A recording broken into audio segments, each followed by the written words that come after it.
Welcome to the Lead at Home podcast, where every episode is about learning how to develop our parenting skills to achieve the best for our children. Here are your hosts, Sara Franco and Jala Gaines. Hey, welcome back to our Lead at Home podcast. I'm Sara Franco here with Jala.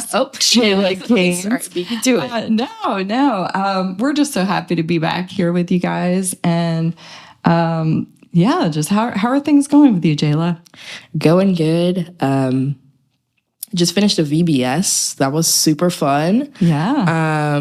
We had 110 kids come out, and that was really cool. Life's been good. How about you, Sara?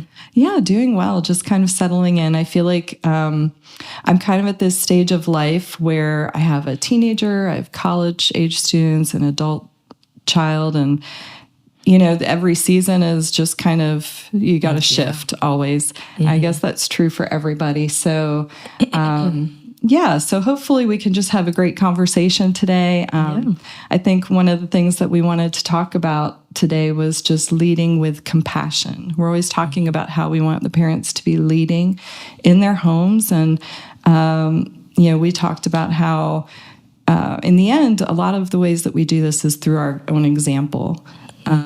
Not so much by what we say, but what we do. Yeah. When I think of compassion, I feel like compassion comes from a certain level of understanding others and understanding that not everything is what it is at surface value. Just because something looks a certain way doesn't mean that's how it actually is, and you kind of have to be willing to see what's underneath, like what people are actually dealing with, how they're actually feeling, and not how they react. And so sometimes that means you might have to be the bigger person, and that's how you can lead with compassion is, realizing, okay, they may have not been the nicest to me, but I'm still going to be kind. I'm going to be compassionate anyway.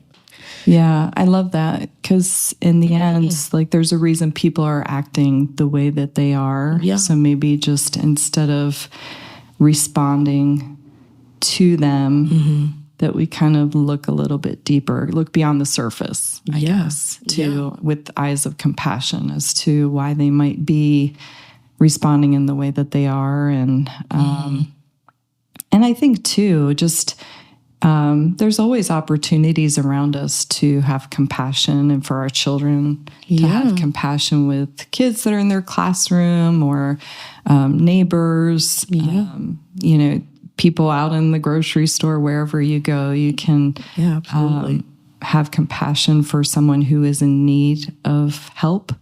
Yeah. I know my parents modeled that for me when I was younger. We would be going to church. We went to Saturday evening mass. So of course, in the wintertime, it gets dark, and it was dark at that point. And they used to see this older gentleman, and I think he was mentally retarded as well. But they would see him, coming into church, and notice him sometimes as we were driving. They saw him walking, and over time they got to talking with him and realized that he was walking to church. And so it was, I would say, maybe a couple miles, maybe, that he was walking. And so they started picking him up each week. And this was not in a great section of town. He, kind of smelled not so great. He was pretty loud. Yeah. And he would sit with us then in church. So being, I know my sister was a middle schooler, so that was kind of embarrassing for her, but I think back to that, and just, that was showing compassion to him, realizing that he didn't have the means to drive himself or to get a ride. Yeah. And so just to sometimes even just noticing other people, getting out of our own little world, and pausing long enough to notice others' needs too. Yeah. I just think that's super important especially for parents to model for their kids. I think that yes, compassion is something that you can practice, but it's also something I feel like you can learn. And it's like, if you saw your mom or dad making a habit out of like observing and just kind of watching and being more in tune with what's happening around them, like you'll innately kind of just be that way. Because I think it's so easy to just like see something and ignore it, or see something happening and just, well, I've got this and this and this on my to-do list, I'm just gonna keep going like that. But if you grew up with people around you who are like, they see something, no matter what they're doing, they're like, it's all right, I'm gonna stop. And like what happened with your family, we're gonna go pick this person up and take them. Like, it's also a choice. So that's really important for parents, I think. Yeah, puts a lot into perspective.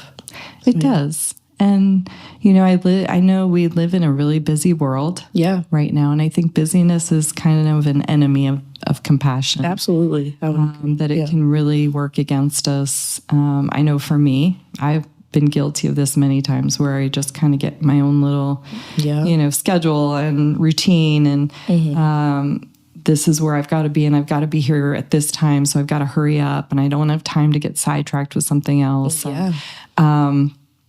But yeah, just to have compassion. Maybe there's a mom at the grocery store who's struggling with her kids. Rather than like throwing judgment her way, maybe you can have compassion on the situation. Ask her if, you know, can I help you with anything? Or, and when your kids see that time after time, that just kind of becomes a normal thing to them, rather than this unusual or, okay, I'm told at Christmas time I should have compassion on these people, so we're going to, you know, do this certain thing. But just make it more of the norm. So yeah, I hope that our parents, you know, do that. I think it's just the best way in the world. We could use a whole lot more of that in our world, I think, for sure. Absolutely. I agree. Yeah, this is good. But we hope that you just continue to tune in. And if there's any topic that you'd like Jayla and I to discuss and delve a little deeper into, yes, you can leave that in the comments. And if you'd like to view any more of Sara and I's podcast, you can visit Spotify, Apple Podcasts, YouTube, anywhere you can listen to a podcast, you'll be able to find us there. So we hope you enjoyed today. Have a great day. Bye.